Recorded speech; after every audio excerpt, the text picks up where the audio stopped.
Salutations and greetings, everyone. It is I, Spawny Mark, who is taking the turn at the helm while Lolo is out of town. We just trade back and forth. So here we are, Friday happy hour on the stoop, and I say to you all, how's it going?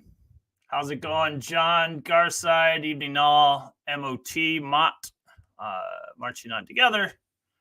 I feel like I haven't done this in a while. It's kind of lost on me, but rather than complain about it, I'll just move on. Salutations. All right, hey, it's Mr. John. Let me fill you in. Cheers. Hey, cheers. Some of the finest sparkling water that I could find. Cheers and salutations to you all, or as we might say in New York City today, what's shaking? Let me tell you what was shaking. New York was shaking. We had a goddamn earthquake. Can you believe that? An earthquake in New York City. I grew up out in California, to which, earthquakes are quite common, so common that we teach the children in school how to protect themselves in the case of an earthquake. The thing is about that is that you're very small at that age. I seem to remember them in like second and third grade. You're very small at that age, and so the agility needed to climb underneath a table is not isn't that much. But when you are when you become a grown man and you weigh upwards of over 200 pounds, that's not the thing to do. But it was really kind of funny to hear and see all the texts and posts on social media about the fact that, what was that? Was that an earthquake I felt? This is not something that you get in this part of the world. At first, I thought it was the reverberation from the Alexis McAllister striking the upright in his match. I think that was against Sheffield, and that we felt it all the way over here because, whoa, that was a powerful shot. But we'll talk about that later. I also thought that maybe John. I was in the post office on 9th Street, and all of the workers, I heard them scream, and they all ran out of the one-story building. I just thought that, like all the mail just kind of like fell onto the floor out of the slots, and they were just like, we quit because we don't want to have to sort this shit again. Because I think they manually sort there. I don't think they have an auto sorter. But what do I know about the mail? Exactly. I barely know anything about football. I also thought that maybe the tremors we had was also a reverberation of all the Man United fans of the world smashing their heads into the wall because absolutely there was no reason they should have lost to Chelsea. I could not believe it, and I've been what's up, Bono? I have been seeing a few clips here and there of people's shows on YouTube, and one is the real famous guy for Man United, Mark somebody or other. I'm not sure what his name is, but he said something, I can't do this anymore, and he just walked away from his camera. I thought that was pretty fucking hilarious. But that's who it is, Mr. Tom. Thank you very much. And speaking of which, Mr. Tom, I maybe might even say that the tremor felt here was a direct result of all the excitement surrounding Leeds and at Ellen Road. So, Mr. Tom, if you will, please join me and give us an update on the team that you live and die for. How you doing, sir? Well, I'm pretty certain I will die for them. They will kill me. The anxiety that I get over them will lead to my demise. But until then, to answer your question, because to be rude of me not to, I'm doing wonderful, Mark. I am doing fantastic. And that was a bit too much. That was a bit too false. No, I'm doing fine. I'm all right. How are you, sir? I am quite well. I'm looking forward to being back into the swing of things because certain circumstances did not allow me to watch a lot of football this week, and then also a work-related issue last weekend. I had the pleasure of working a Drake show. If we know the rapper Drake or R&B artist Drake, I'm not even sure. I know of him. On Drake, I don't really know much about him, but his little diss track for Travis Scott, where the pyrotechnics and they blow up the giant head likeness, has been in the news, and I can proudly say that I set that up before they blew it up. I don't know if it was a one-time thing, but it blew up as big as lead season, and I mean that in the good way.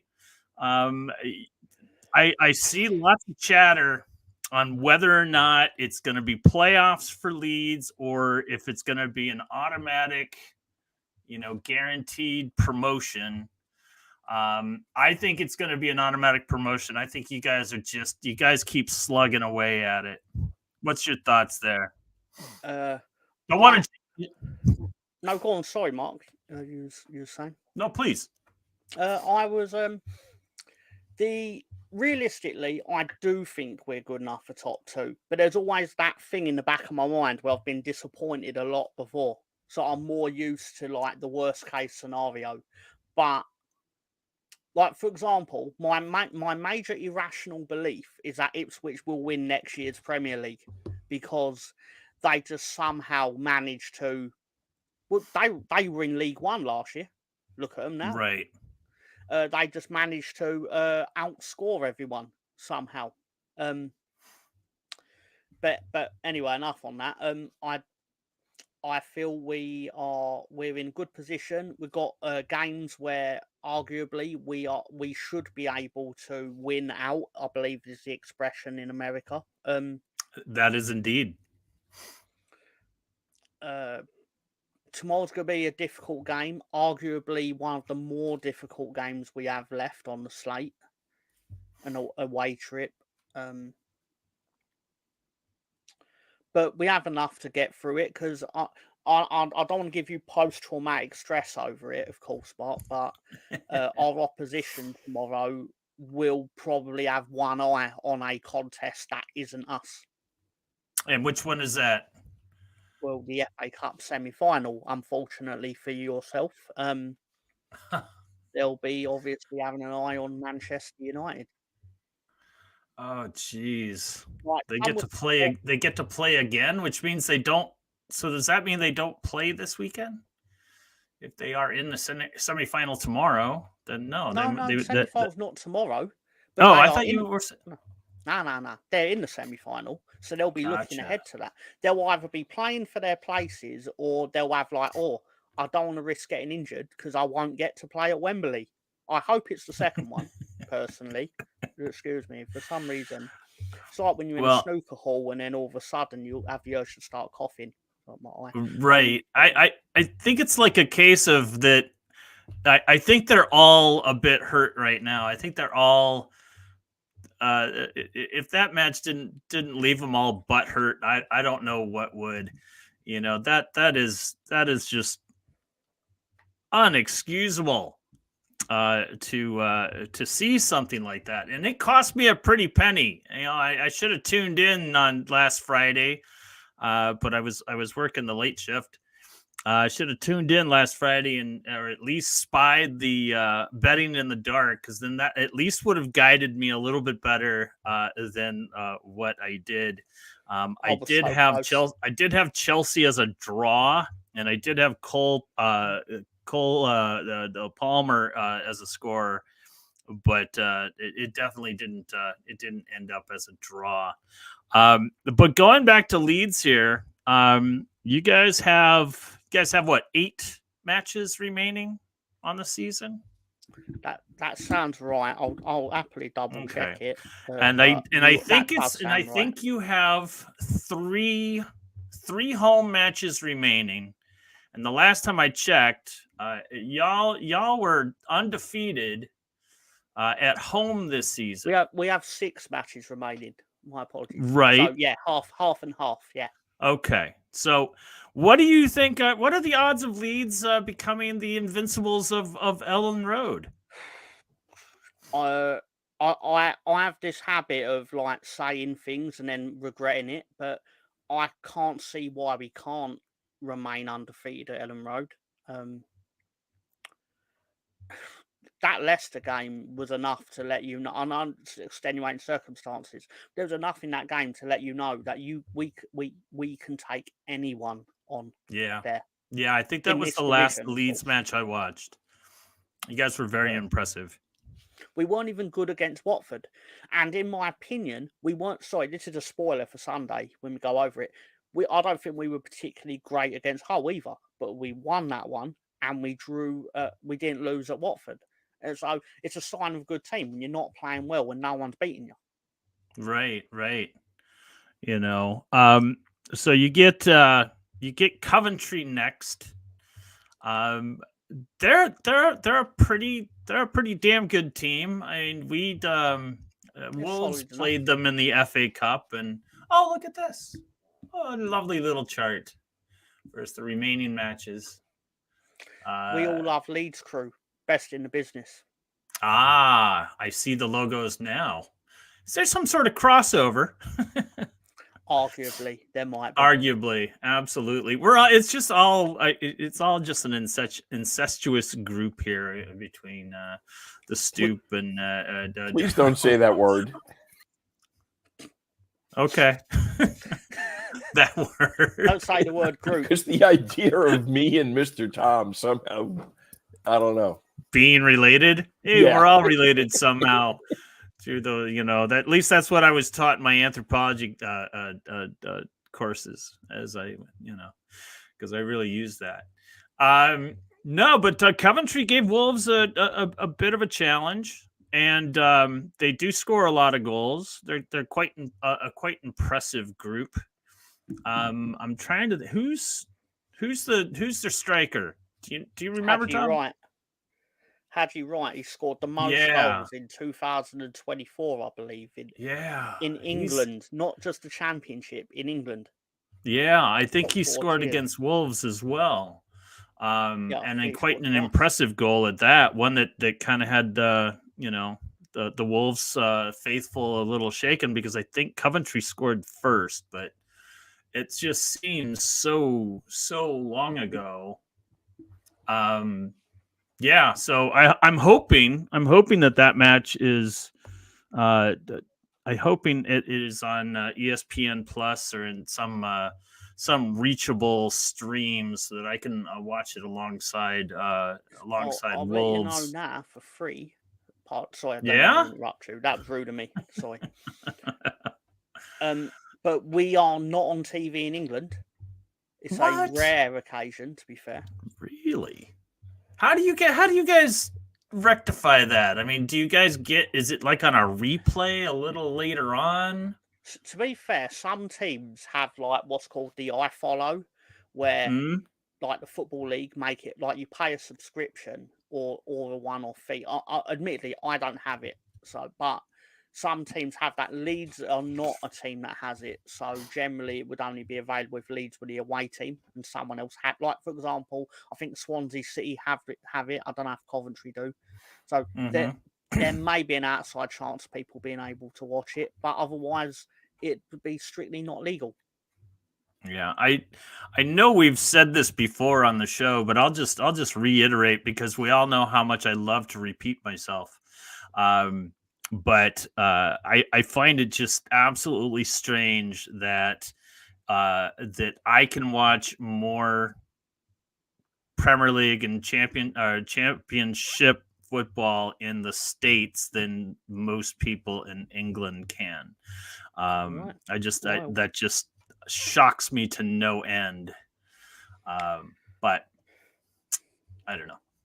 Unfortunately, sorry, can I answer John LUFC Garside? I don't know why I said the LUFC. Please jump part. His in. name's I clearly need John all the help I Garside. can get. I'm out of practice. I've missed 2 shows in like the last 4 weeks.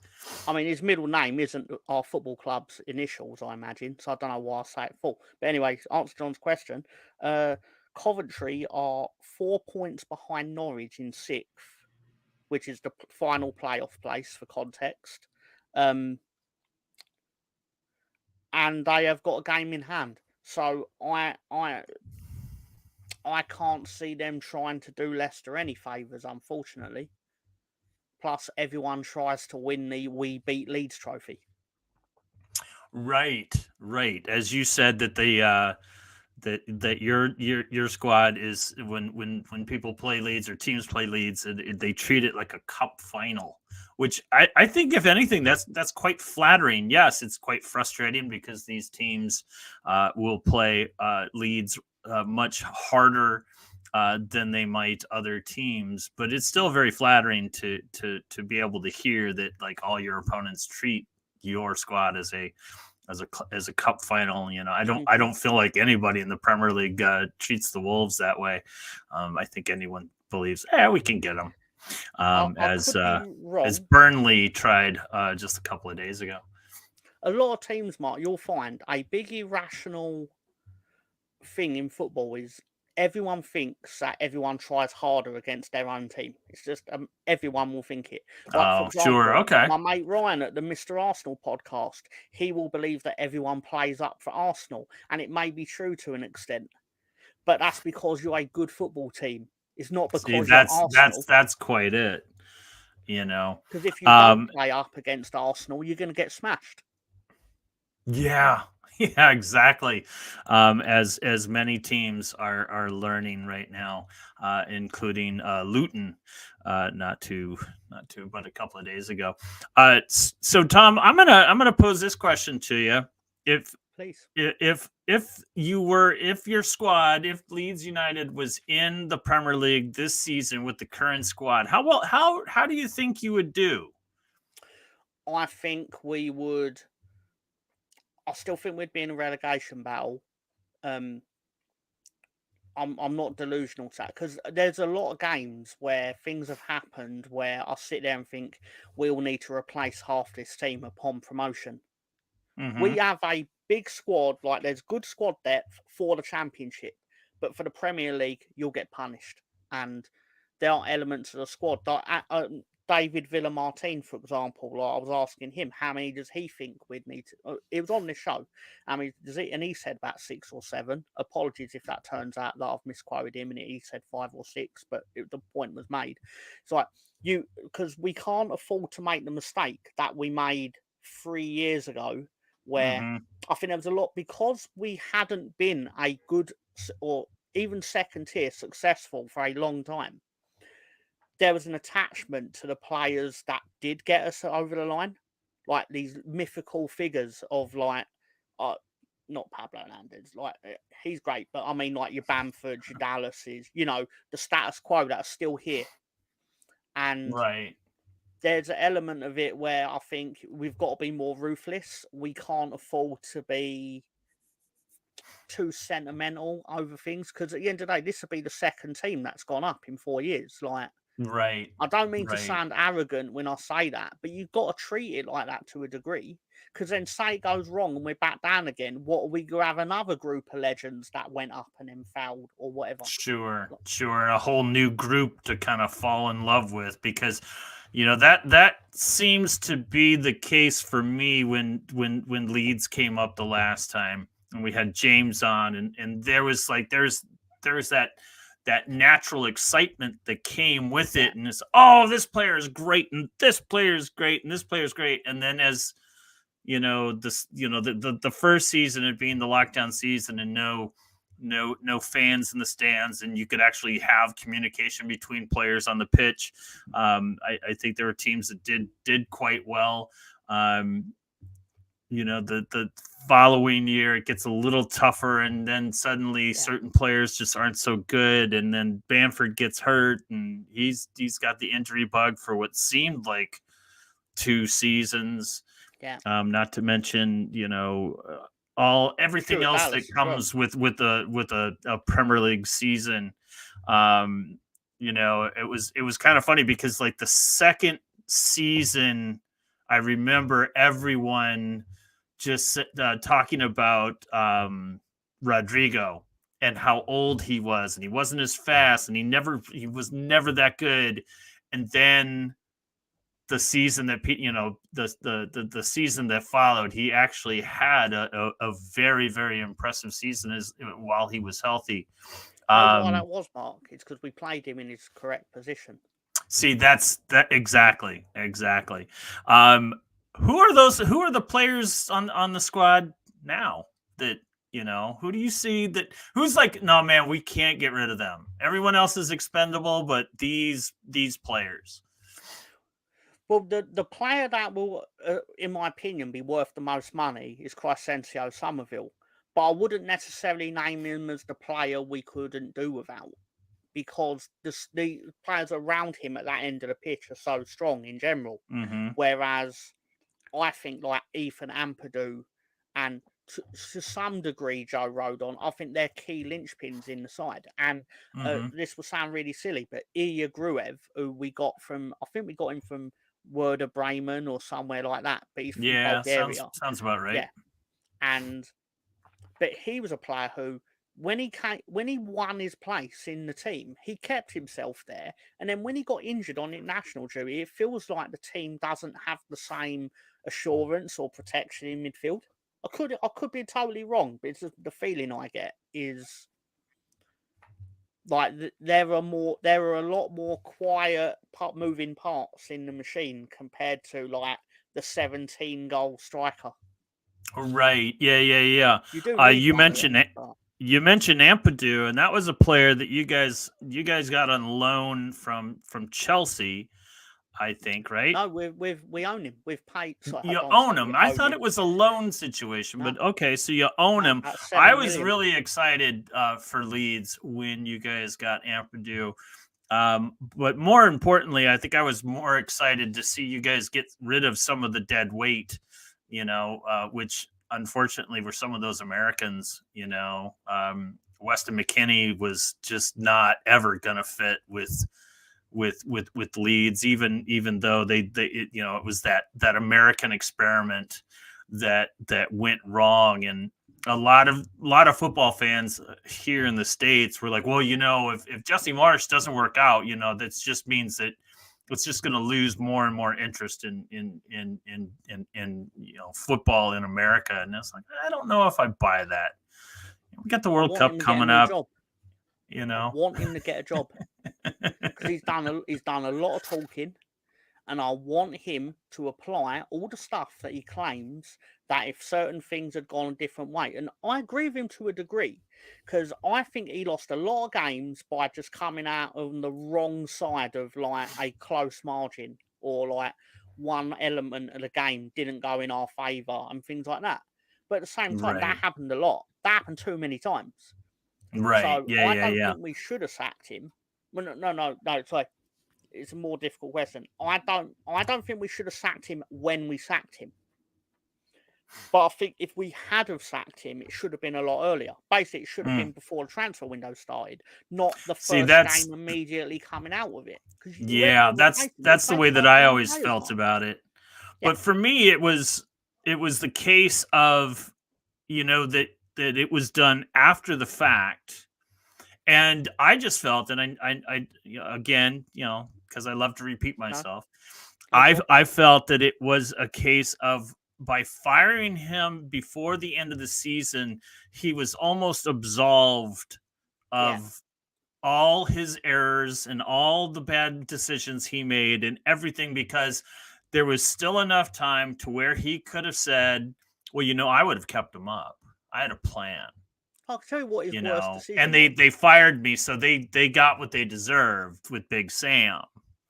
And that was kind of the last thing that I wanted for Jesse Marsch, was I didn't want him to be absolved of his errors, and in the fact that he's not that good of a manager. You know, I I don't feel know like they how, I lied to don't know us. what he did with Red Bull. I didn't really know much irrelevant. there. You know, kind of average filling in. Now, granted, filling in big shoes. You know, they weren't ever going to really accept Jesse. You know, in kind of in that situation, but yeah, it was just like, oh man, the guy got a free pass as far as I'm concerned. Oh, it was a perfect, like, the way events unfolded for him was amazing, because he could sit there and go, well, why isn't it Avi Gracier's fault? Why isn't? Yeah, but Bandy also said Leeds were going to get Europe in the second season, so even the broken clock is right twice a day. Right, or the sun's got to shine on a dog's ass once in a while, or something like that. I don't know how it goes, but uh, but yeah, I really don't think that there was ever gonna, you know, be.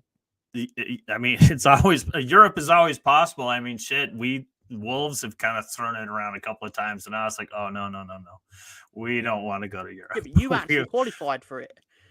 We did, and we did well, didn't we? Didn't we go to the semifinals of If the I Europa remember League or something like rightly, that? I'm it was the not COVID exactly sure. year. It was the year where COVID hit, so they paused the tournaments and they did that. You know, they had like one stadium out in like Eastern Right. Europe or whatever, like in Portugal or something like that. And yeah, 'cause that's not Eastern Europe. Right. Anyway, sorry, geography with Tom. Don't take that class, but you played. It was one of them like quarterfinal onwards, one-off games, obviously, because they didn't actually want anyone borderline touching each other. But they had to finish tournaments, and yeah, you may have won one game. Right. Obviously, Yeah. I know you didn't win the Europa League because we'd all still be talking about it probably. I think the Wolves fans would be talking about that for a very You'd have long the trophy time. tattooed on your face, probably. I don't know, but do they even have? Do they even have trophies? I know they have trophies at Wolverhampton, but do they have trophies that are like under what would be under 45 years old? I'm not really sure. you would have had Speaking, like the championship and the second tier and all that.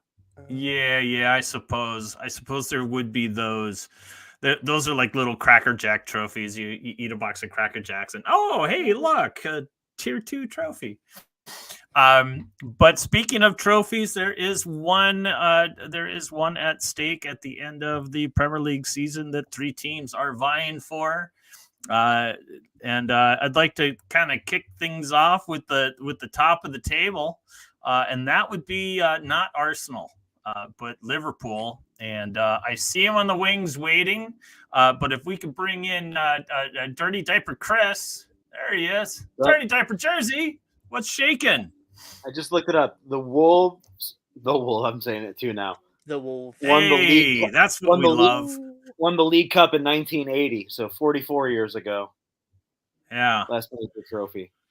You That have is actually just won embarrassing. the championship twice in the last. You've won it 4 times, but you won it twice in the last 20 years.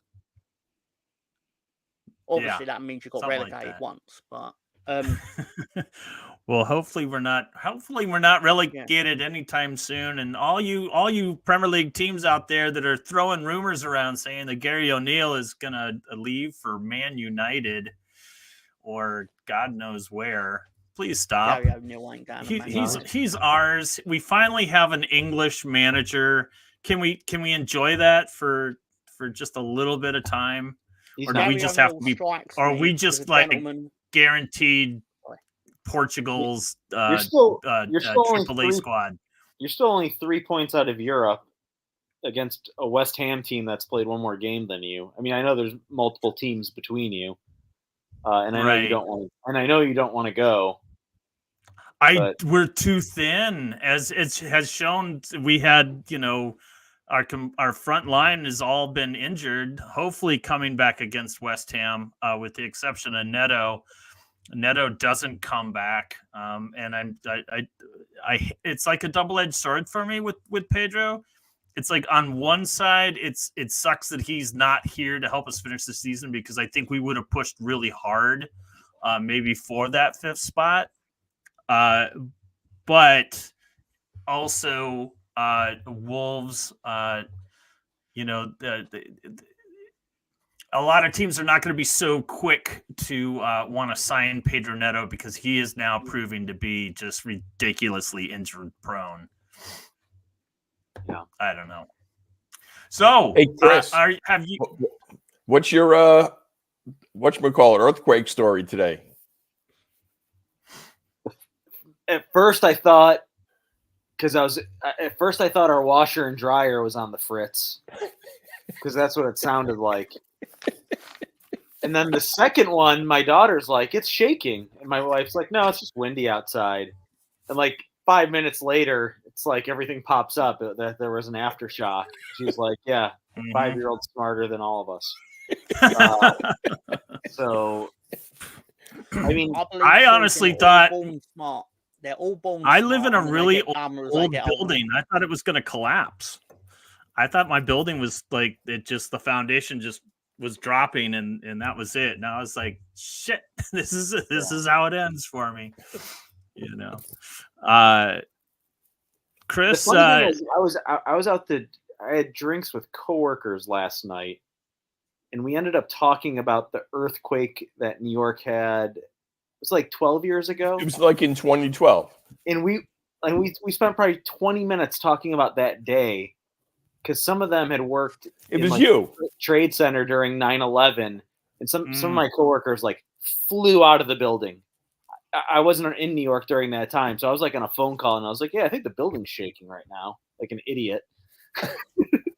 And then, yeah, we had like a 20-minute conversation about this, and then the next day, there's 2 earthquakes. Fucking earthquake. That is absolutely crazy. So anyhow, that story is not as interesting, but yeah. Oh, I would think anything earthquake related because right now it is like for me as someone who grew up in California, this is just something that I would never expect ever. Yeah.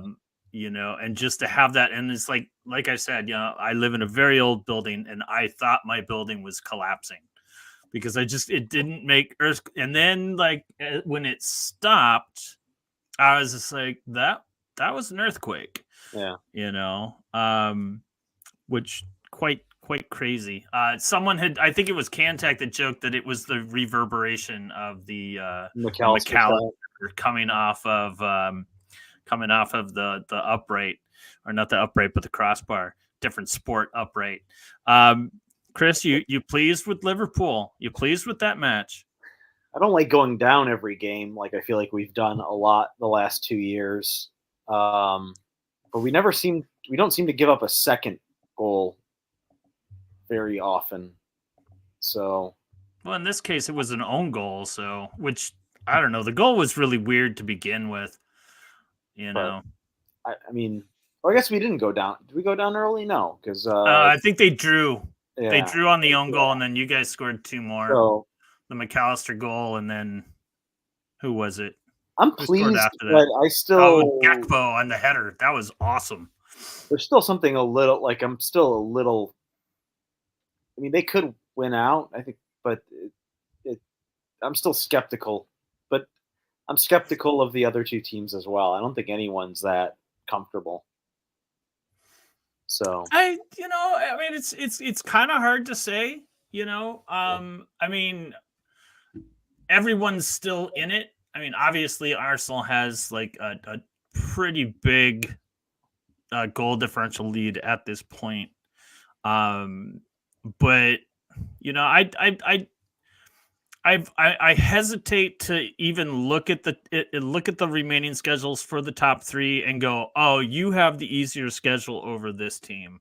I just can't do it. Maybe on a week-to-week basis, especially when you've had like Arsenal, Man City, and Liverpool play each other in like the last month and a half, and they've all kind of done something similar. Like Liverpool and Arsenal both played City and they drew. The first one to drop out of Europe, which may not happen for a while, would probably have an advantage in the league. But Liverpool probably should go all the way to the final. unless they meet Leverkusen like in the next round, or You'll still but- beat them. yeah, I don't know. No one's beaten them this year. The That's fair. That's fair. the but team I'm- team of destiny, Leverkusen. yeah, but their destiny is not necessarily in the Europa League, is it? yeah, but they I just, think they it's also- just they also, I think it's their year of destiny. Anything also- they want at this they also point. just made it to the German Cup final. I think they won, but maybe everyone has this, but I think we have like 8 games in 24 days, something like that. Liverpool does.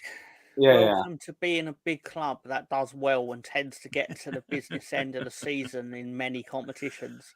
Last year, you were going Right. for the quadruple at one point.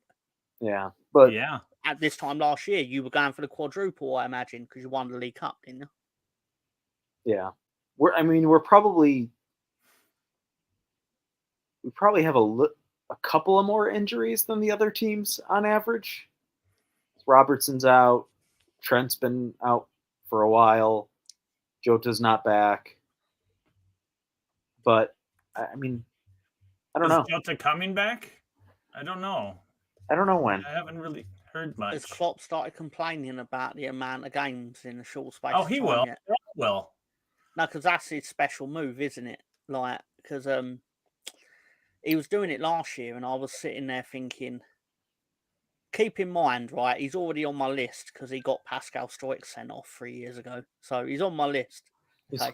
But nah, in all seriousness, he sat there and he's like, oh, we're going for 4 trophies and we're playing X amount of games, X amount. And I'm sitting there thinking, you're not supposed to win all 4. It's supposed to be difficult. That's why it's a quadruple. It's why no one's done it. Like, this is the point. It's meant to be difficult. You shouldn't have to be able to win, 10 games in 11 days, that kind of thing.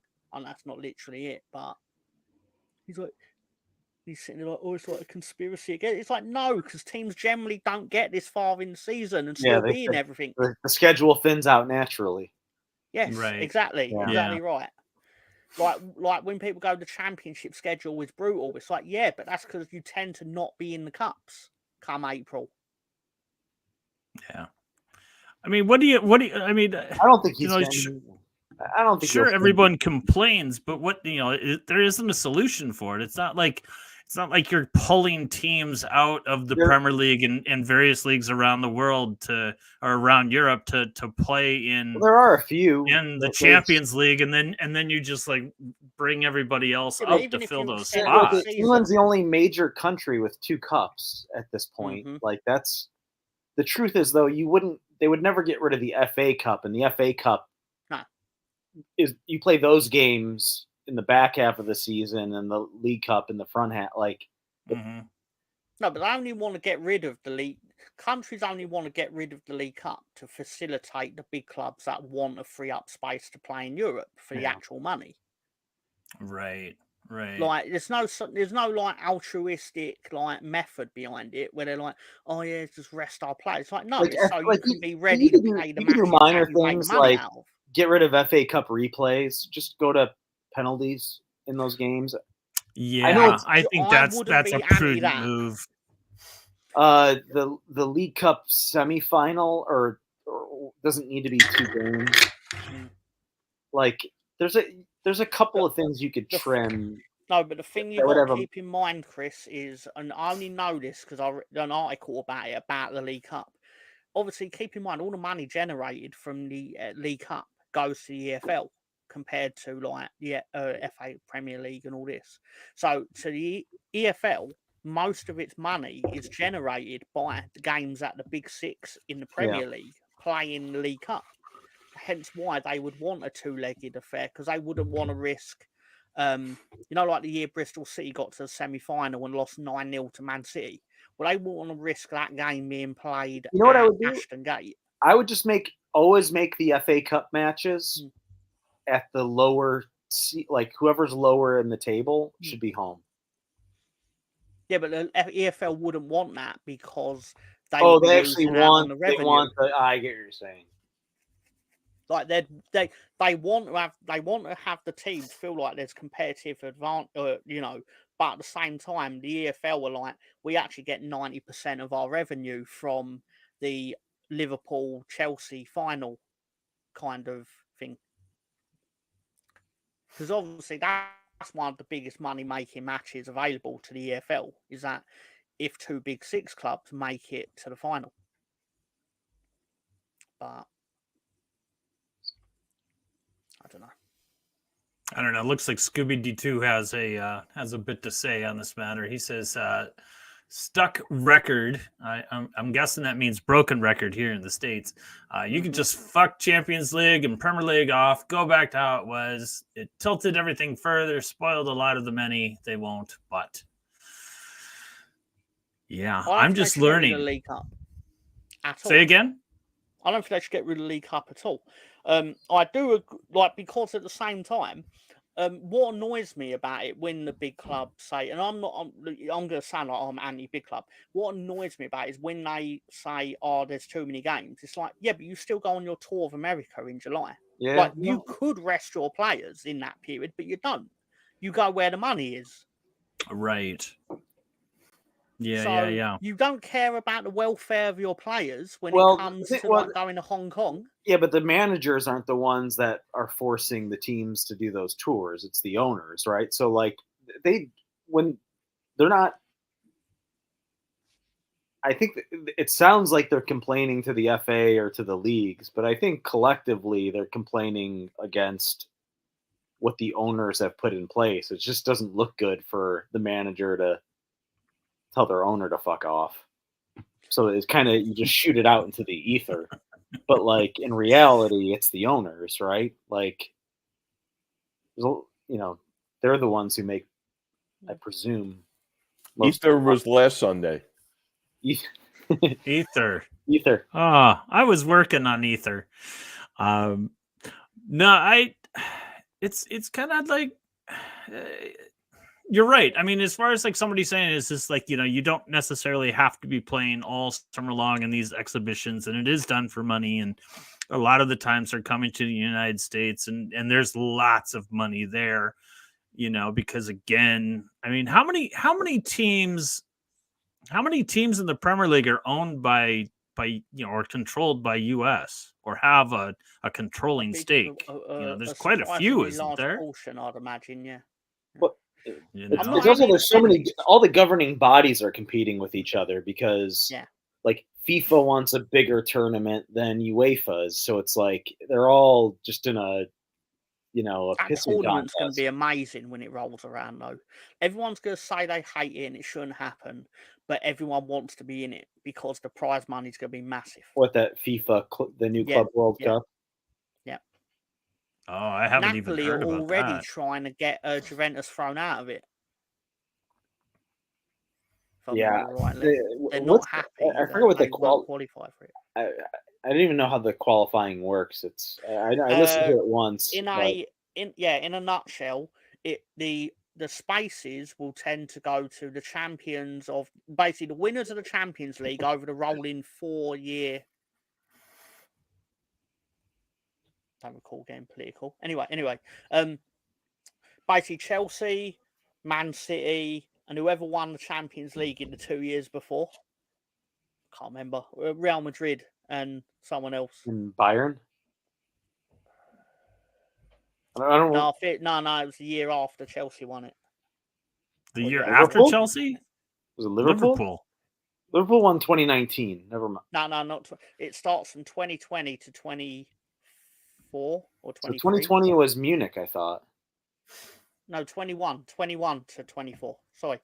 It's three. Yeah, it's Chelsea. That's Madrid. It's Chelsea, Madrid, Man City, and whoever wins this year. Yeah, sorry. Yeah, I'm forgetting that there's still a tournament going on. Basically, and there's other things they're doing, like the coefficient on the 21 year, the 22 year, like Benfica's qualified for it, for example. But obviously there are spots for like whoever won the Copa Libertadores for that 4-year period and things like this. And it's they don't know what the prize money is going to be, but they know what they think it's going to be, and it's going to be a lot. Like when it comes out, it's going to be an eye-watering amount for like 2 weeks. It's funny, like to have like the team that won the Champions League 4 years ago represented, even though at this point half of the players on that team are no longer. It's a weird reward system. Yeah. But, so is this just another way of another way of describing or what they wanted to do with the Super League? So they created the Club World Cup so that they can have a Super already League, exists. so to speak? It's just much. It already exists. It's just much smaller. They do it in December, and They're it's still going to do that as well. Oh, they're going to do that as well as the they're one this summer? renaming it into like I forget the name, but for example, put the Intercontinental Cup or whatever, the December FIFA Cup or whatever The you Super want to call it. Duper League. Right, the Super Duper League. They do the Super Duper League at Christmas, and but they're not getting rid of that. But the main reason they're introducing this is because the only year FIFA makes money is a World Cup year, whereas UEFA makes money year on year on year because of the Champions League. So FIFA are basically like, well, we want a slice of this pie. What they should do is make it 7-on-7, timeouts, stopped clock, and the penalty shots where you run the ball up. I seem to remember as much as awful. It's great. I seem to remember our first. No, it was our second season doing On the Stoop, and Mr. Tom talked about having a X-shaped pitch, and you had 4 teams. You would have 4 teams playing, and you could take the ball anywhere you wanted. Anyone could possibly score. It's like the human centipede of football. It's my greatest terrible idea. It's the greatest terrible idea since Swindon Town the musical. That is. It's funny you say that. I kind of want to create that. I was on the cusp of bringing back my idea for the 3-team shootout for the Premier League title. I actually think they should somehow build a triangle pitch and basically send Man City, Arsenal, and Liverpool out there and put one ball on the floor and go, right, you got your 3 goalkeepers, go nuts. We'll record who scores the most. Right. And they all have to have hands on the goal when the whistle is blown, and they race to the race to the center. Who wins that foot race? Who's the fastest of all 3 teams? It'll be terrible, but it's my idea, therefore it's amazing. But at the same time, that's a good question. Imagine the physics of it. Who's the fastest across those 3 teams? Maybe Luis Diaz. Kyle Walker's quick, isn't he? Walker's healthy. Kyle Walker's faster than the mug, but he's also like, he's getting up there. Yeah, he's like, 32, 33. Doku's probably pretty fast. Holland's pretty fast. But Holland is pretty fast, although he the way he runs it's not a very like energy efficient run. It kind of reminds me of if who is the center for the Bulls, the Worm, Dennis Rodman. If Dennis Rodman could actually run, Holland has kind of like that Dennis Rodman kind of thing, high knee when he runs, but he's actually quick. Fascinating. I'm just fascinated by that man. The funny thing was this thing last week where like the quarterback that everyone thinks the Bears are going to draft, like they were giving him shit because his fingernails were painted pink, like, and he had like a bag at a game. Ooh. And I'm like, you fuckers had Dennis Rodman in your city for years, right? With leopard hair at the time, and you got dressed up showing as up to a wedding bride once, and all right. It's like he married himself or something like that. I have no idea. He's got Kim Jong-il in his phone book. We did have. Yeah. That is some cachet, my friend. If you are just a professional athlete / personality, and you end up, rubbing elbows with world leaders, a la, oh shit, what's his name? And who's the guy that lives in Russia now? Putin. Snowden? No. The kung fu artist, movie star. Oh, can't think of his name. Not Claude Van Damme, but Seagal. Steven Seagal. Tom got it first. You know, there I he think is. he probably is friends with Seagal. He's also friends with like all of like the grunge bands like Eddie Vedder and Billy Corgan and Yeah. and That is weird. Can you imagine? It's like, all right, Dennis, it's you got to go now. You know, we want to shower. So he didn't have it like he was on the Detroit like the Bad Boys, but he didn't have any of that stuff. He didn't have like any of the tattoos or the hair on Detroit. It was when he went to San Antonio it all started. Or really? I thought it started in Chicago. No, it was definitely like his 2 years in San Antonio, and then in Chicago it blossomed. I really enjoyed The Last Dance. I only watched it like last year. And I've yet to see it. I still need to see it too. I really do want to watch it. It's the sort of thing where I imagine it would have done a lot of people a favour when it came out during the pandemic, because obviously people had nowhere to go. Like, for sure. It's very. Basically, I watched it and I was like, well, I need to watch the next one, even though I know that they win. The sort of thing. I know the outcome. But I think the weird thing about that was all the stuff with like Pippen afterwards. Like, I guess Pippen is really negative about Jordan on that documentary. I'm like, really? Because he signed a massive from what I know from the documentary, he signed a massive contract just before they started handing out massive contracts. So he ended up being like, he was one of the best players in the league, but he was one of the most underpaid players in the league. And because of the length of the contract, he had no scope to actually demand a pay raise. And I think he's very bitter about it. Because obviously there's aspects of his life where like he basically could have done with the money. I'm sure he's having a tough go. Well, I mean, he's also like, you know, I mean, think about it from a certain perspective. How many people said that Jordan wouldn't have been Jordan without Pippen? You know, Jordan was getting knocked out of the playoffs in the first round until they got Scottie Pippen.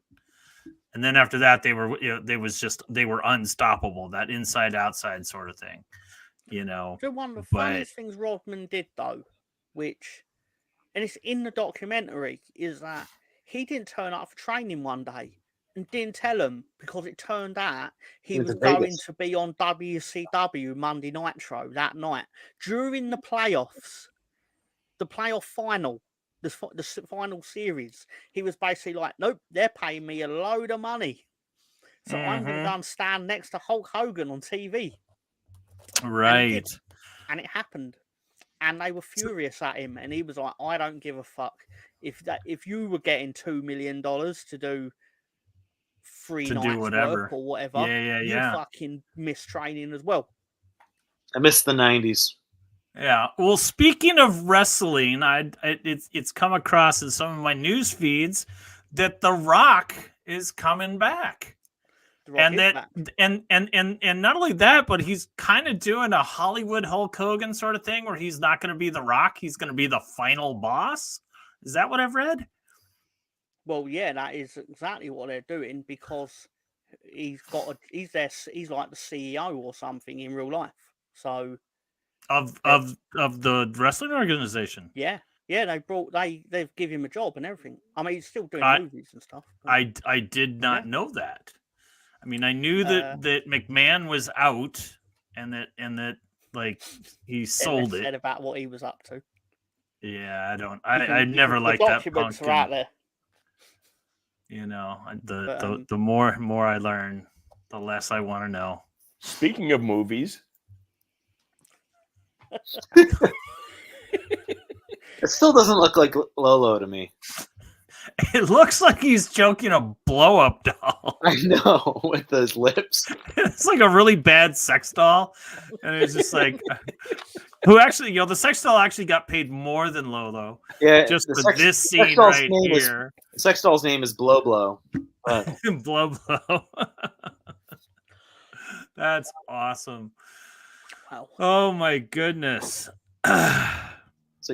Where are we? Is this what do we got here? Is this the Dennis Rodman tribute show? Is this a football it's show? The Last Dance, isn't it?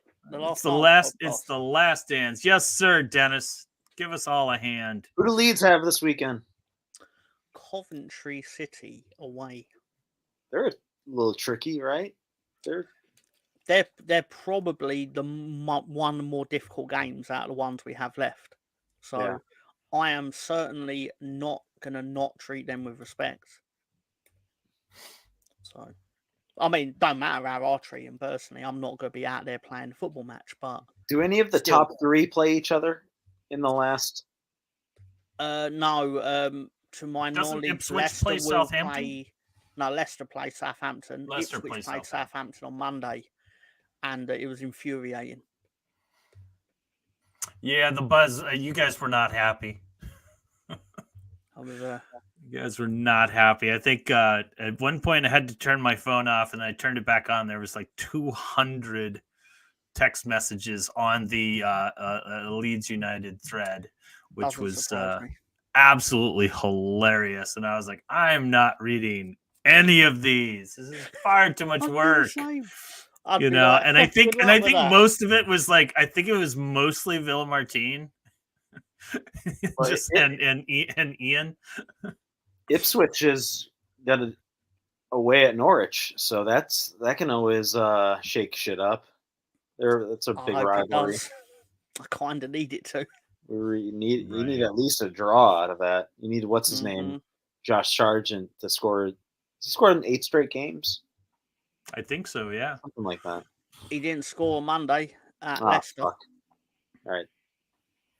They scored a training ground routine goal from a corner and then did nothing with it. Norwich, I mean. The goal was lovely. Like, they caught Leicester out of a low cross at the near post. One of their players moved the front post defender out of the way, kind of thing, stuck it in. And then they went and sat on that lead and basically invited Leicester onto them. And Leicester were like, thank you very much. We'll score 3 goals now. Bremner's Ghost, I need to know what a pished up Delia is. Delia Smith, the owner of Norwich. Or, like the chairwoman, or however you want to put it. Fair enough. She's basically a television cook in the 90s. Oh, that's something I would watch. Sure, why not? I watch it on Tuesday night. It was fine. Like, you know. Yeah. I don't mind the occasional cooking show. That game's on at 7:30 tomorrow. That might be the best 7:30. But she's actually most famous for she got on the pitch at half time during a game they were winning 2-0. I think it was Norwich versus Man City. I think it was 2004 or 2005, one of the two. They were winning, but she was, let's just say, she'd been at the Sherry during the first half. She'd maybe have had 1 too many, and by 1 I mean 72 too many. And she got on the microphone and basically demanded that the fans be louder. And she was like, "Where are you? Come on, let's be having you." And they lost 3-2 in the second half. And after that, she never went to another match. I have no idea. But that match is on at the same time as Crystal Palace Man City. If I'm going to watch one game at that time, it's going to be Norwich Ipswich. If it's televised, it will be. It should be on ESPN Plus, I think. Yeah, when I'm not in the championship, which has obviously only been 3 years out of the last 23. My favourite matches to watch are the playoffs, the semi-final, the final, because it's what I like to call desperation football, because they're literally playing for their jobs. Right. Yeah. All right. So we're going to take our bio break here as we hit the On the Stoop happy hour halftime. A couple of old videos linked in with a new one that Lolo put together a few weeks ago. If you haven't seen it, it's his ode to Odegaard. And then we'll come back and we'll do the betting in the dark with Mr. Tom. And then we'll look at some of the matches coming up this weekend. So, Mr. Director, I'm old. I got to pee. Roll it. In the part of town they say London is red, in the weary dreams in every gunner's head, their dance is a prince with skill so rich. It's Mr. Martin Odegaard, the poet of the pitch. His boots hum secrets, spinning mythical tale, as he weaves through defenders, watching each of them fail. Each touch a sonnet, each pass a rhyme, the ball on foot, a muse keeping time. His eyes, two constellations ablaze, mapping trajectories and plotting ballets. He pirouettes, Baryshnikov in boots, thrilling North London with his Norse god roots. Golden threads of brilliance connect his soul from the snowy fjords of home to the Emirates gold. He paints the pitch with hues unseen, a canvas of magic, a symphony keen. So raise your voices, let all gunners sing of our Norwegian wizard, our midfield king. Two magical moments and feats so great, to Martin Odegaard, the Arsenal number 8.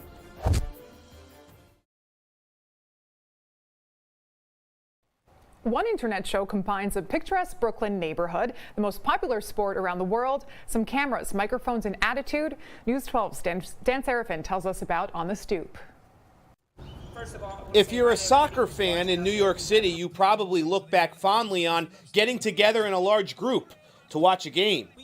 One Brooklyn fan, what's going on, football fans? It's your boy Lolo. Wanted to create that atmosphere for everyone. We want to bring what it feels like to be in a bar, to be in a pub, to be out in a stoop in Brooklyn, and just talking football. Working behind the scenes on television and movies meant Lolo had all the equipment. I've always wanted to be in front of the camera, and I'm always entertaining people backstage. I got my buddy Mark, who's one of these guys at the bar who didn't even watch Premier League, but had Premier League talked at him. Never watched a single match of football until the day before we shot. Just never had an opportunity to watch it, learn about it, and now it's a crash course. And now he watches more football than most. I was mispronouncing names so badly. But that became our thing. Exactly, and now I don't do it so often. In a little more than a year that the show's been in existence, the guys tell me they've seen a rise in viewers and followers on social media. They've also welcomed guests onto the show from all over the world. Manchester, Madrid, Dublin. We're 50% facts and about 80% attitude, but we make it fun. Yeah. And we don't care if we're wrong. Just like being in the bar. They'll talk soccer in the rain, in the snow. Last summer we had a kiddie pool. We sat here in the kiddie pool because it was so hot. On the Stoop with Lolo has new shows whenever the Premier League is in action. I'm Dan Serafin, News 12.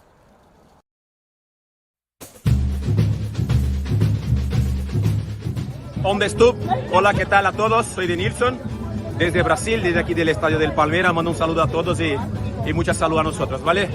Un besito, hasta luego.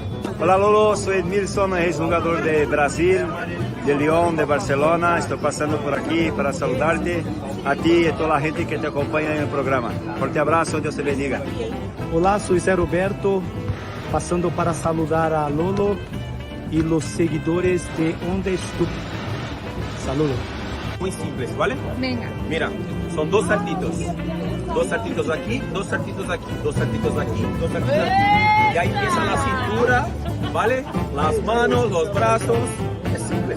Es súper fácil. Es sí, ahora más rápido, ahora más rápido. Oh. Es simple. Venga tú. Venga, ven. Ven ahora tú. ¿Quieres que le enseñe la samba? Lo estoy diciendo que es muy fácil. Venga, chicos. Muy fácil. ¿Qué? ¿Dos? No, Zé no sabe. Sí que sabe, que es muy fácil. Dos. Ahí va. ¿Alguien más se anima? ¿Quién se anima? Tú. Ven. Venga, chicos. Pero no aprendí nada. Ven, dale.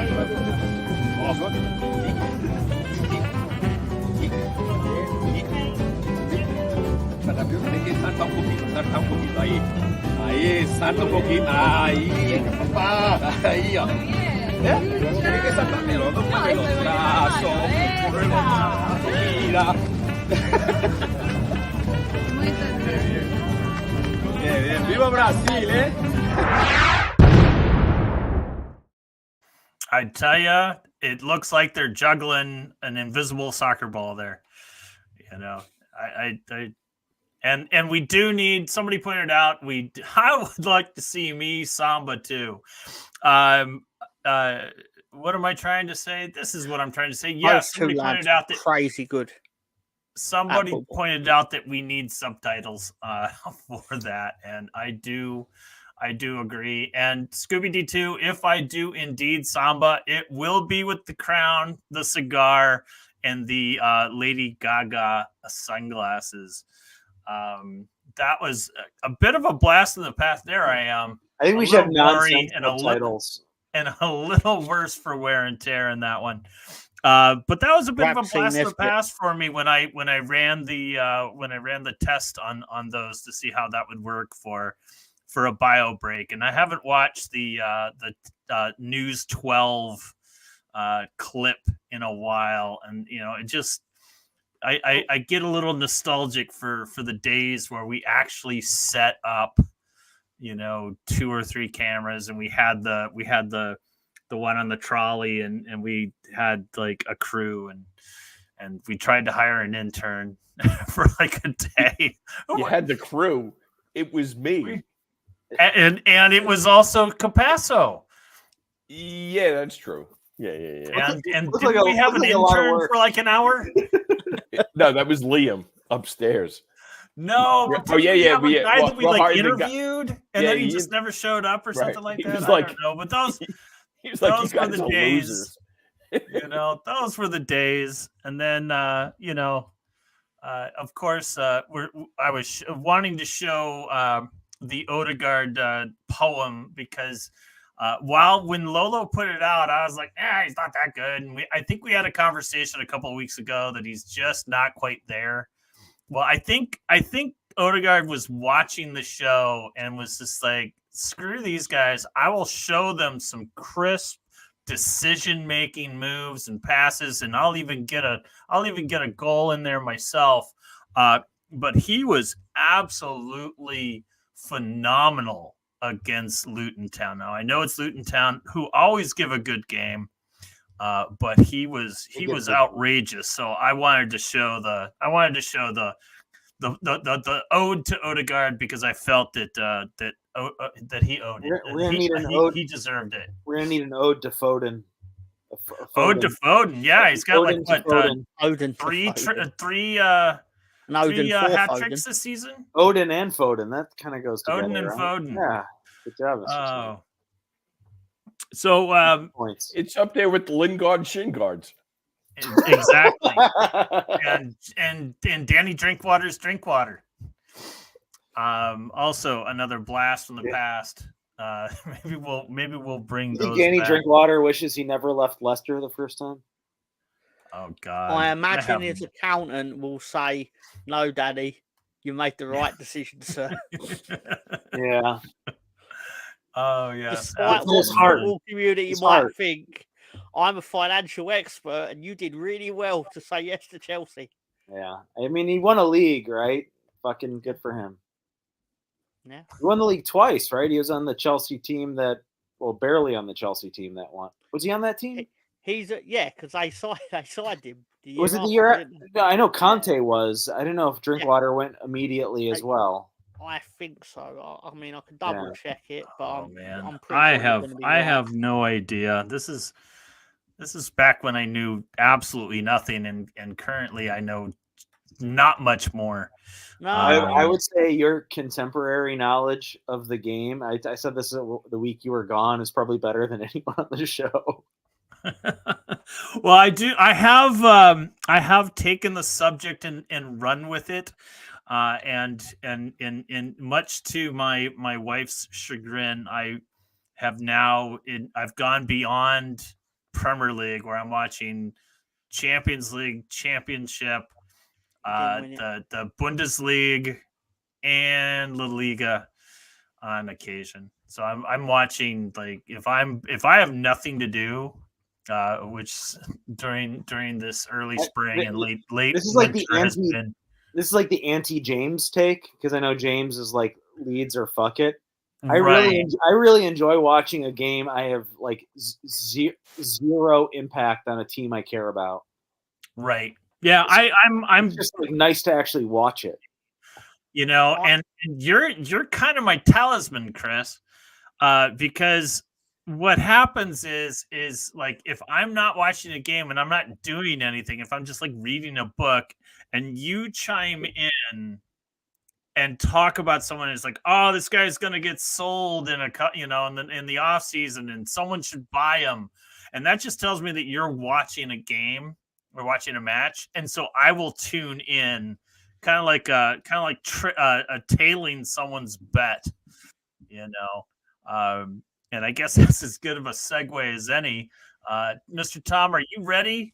Are you ready for the segment that we affectionately in the dark?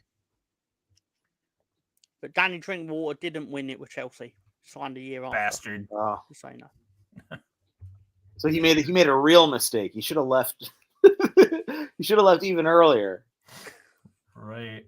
Mr. Director, can we let's start a little betting in the dark. Betting in the dark with Mr. Tom. Come on, love, place your bets.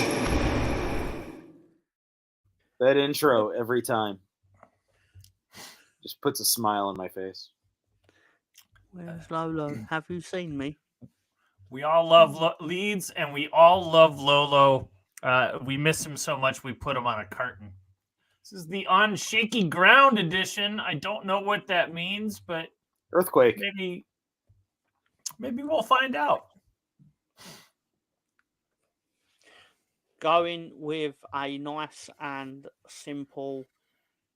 I mean, Man City conceded in the midweek, so they're not actually invincible, but they probably are close to it.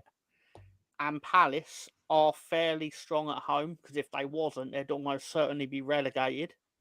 So I'm going with Erling to get 2, Foden to get 2. They're going to take turns. Doesn't matter who's first, who's second, whatever. Can turn 1 into 238. And I don't care which Palace player scores, as long as one does. Here's a question, Tom. If the last goal is a penalty, yep, and one of them has 2 and the other has 1, let's say Foden has 2 and Haaland has 1. I'd be thrilled, because I know it's going to go to Haaland. Okay. Because he's a penalty taker. Yeah, you don't think the other way around, I'd be furious. You don't think they're going to be like, oh, let Foden get another hat trick, or Pep just shuts that shit down? No. They're an elite side. They wouldn't squabble over penalties. Okay. Pep wouldn't stand for that shit. I could be wrong, but I suspect he would not stand for that shit. It'd be like the penalty taker's the penalty taker. Be different if it was like last game of the season and, a player who's been at the club for 10 years is going to get his first goal for the club. They may What was the game this season? I think it was this season where the normal penalty taker gave the penalty gave it to someone else to take, and they missed it terribly, and the manager was. It was last year. Haaland gave the Was it penalty last year? to someone else in Pep, and they missed. I forgot who it was that missed. Was it Alvarez? No, I think I he don't meant gave it to remember. Gundogan, because Gundogan was on 2, and he was trying to get Gundogan a hat trick. I Yeah, think that that sounds about Pep went right. mad, And he went fucking ballistic. which is On why I'm Haaland. pretty confident it would not happen again. Based on past experience,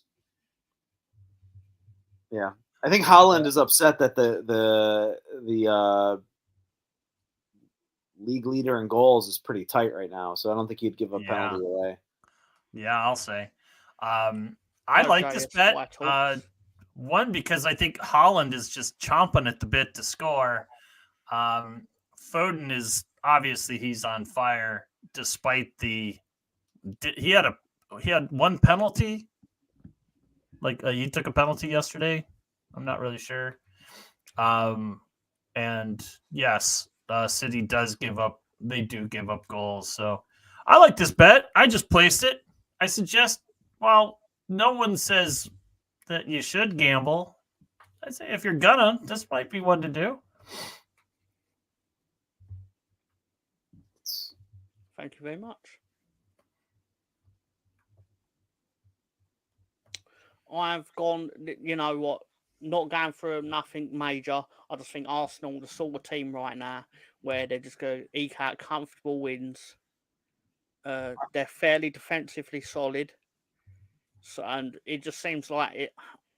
I could be wrong, but I just think routine win. Havertz will score first. Saka might get in on the act.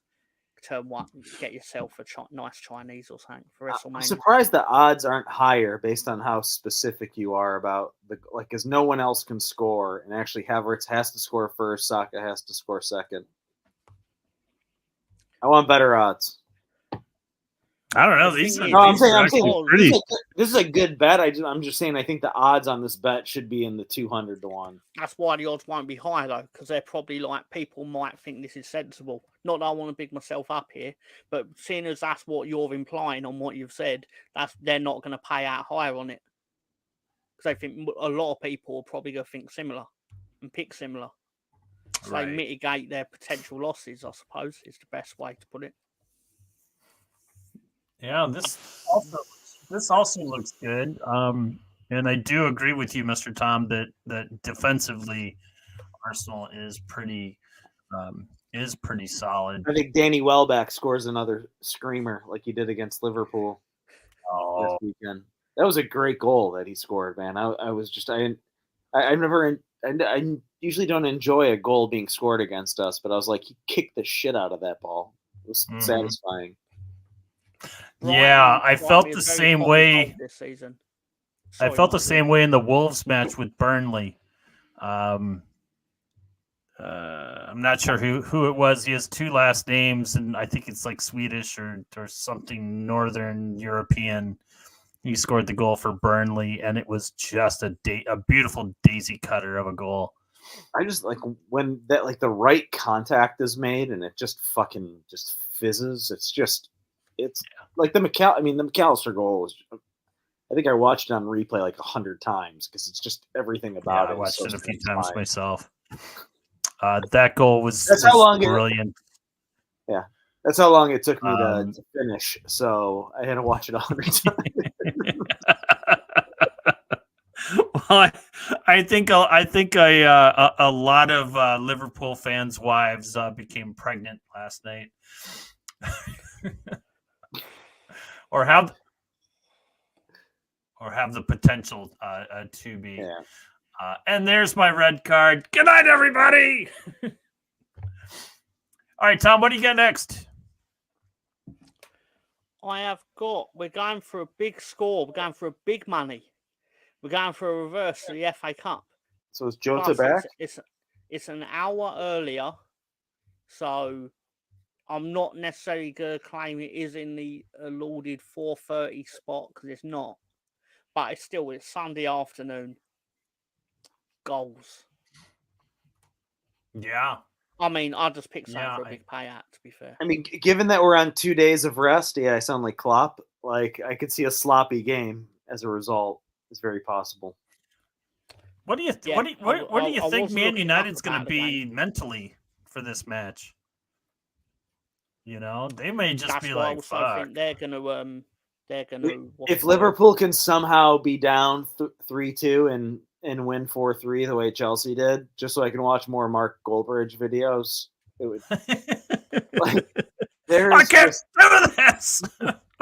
I'm not going to do this anymore. I can't mock him too much because I would behave very similarly. I'm a very immature individual at times, so I can't judge other people's behaviour. However, I'll still come on now, Mark.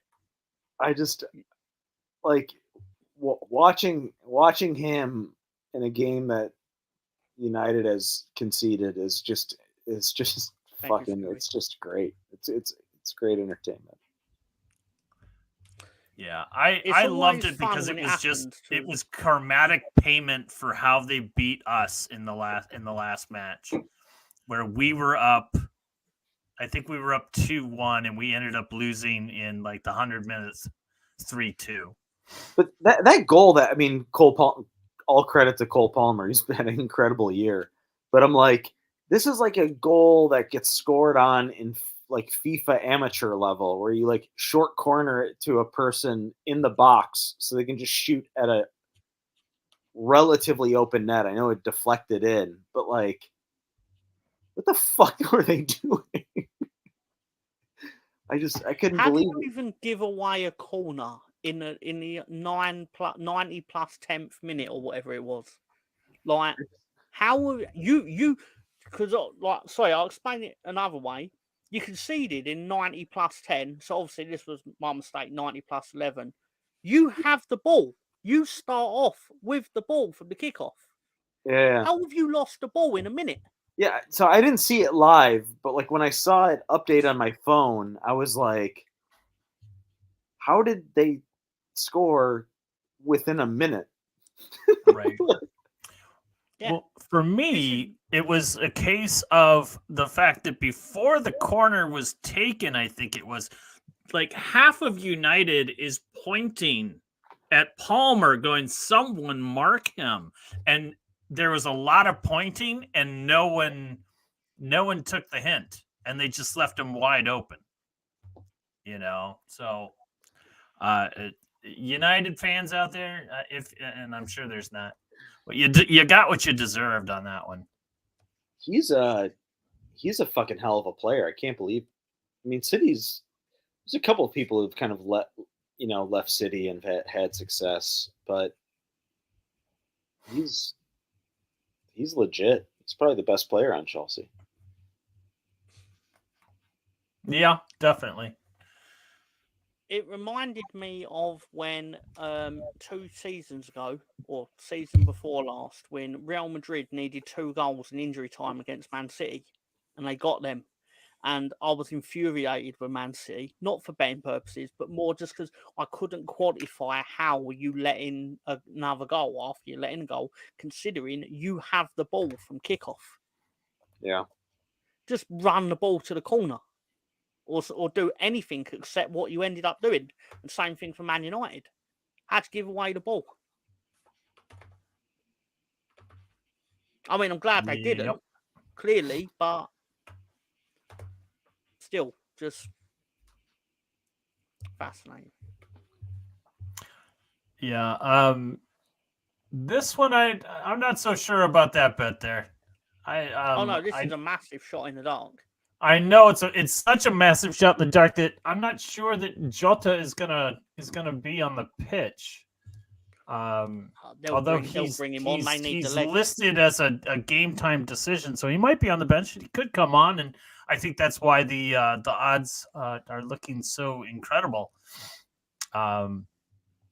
But here's Tom. Does Rashford make the team for the Euros? I'll be surprised if he doesn't. Yeah, he has to. Because it's more that they don't. They tend to pick the national team on a like. They don't tend to do current form in case it doesn't go well. They like because then they're. It's like when Liverpool beat Tottenham in Champions League. People weren't complaining as much that they played Harry Kane, even though they probably shouldn't have, because if they'd have not played Harry Kane and lost, it would have been Poch. Why didn't you play Harry Kane? Do you think Ollie Watkins could play wide left? I suppose he could. I mean, I feel like he wasn't always a striker. At Brentford, he wasn't a striker. No, they played him out wide, didn't they? Yeah. He was in the wide three with Mopé and was it Embremo? Benrahma? Yeah, Benrahma. Yeah, excuse me. They replaced him with Embremo. Yeah, so he's another one of those that unfortunately just can't stay healthy. Did he get hurt, Ollie Watkins? He's hurt again. He didn't play in the City match.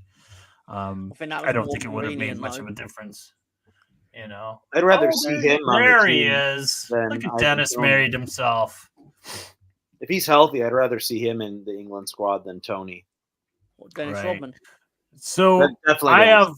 I'm gonna pose a quick question to you guys, and this is something that popped up in the thread by one of our resident Arsenal fans, Mr. Kantak, and he said that there was no one on either side of the pitch between Chelsea and Man United that he would take over his current squad, and I was like, I don't know about that. So is there somebody that would serve Arsenal better? I mean, they have an incredible squad, but is there someone on either of those two teams that might serve Arsenal better than what they have?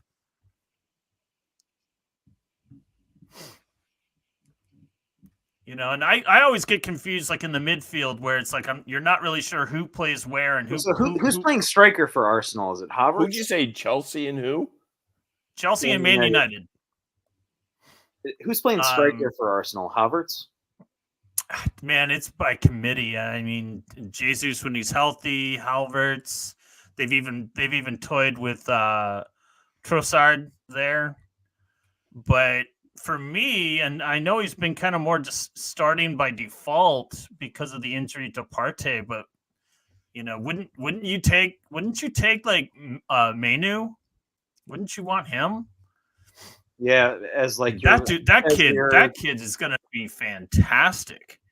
I would take, and then also with all the bitching and moaning and all the threads, I would play Garnacho over whoever Arsenal has on the left wing.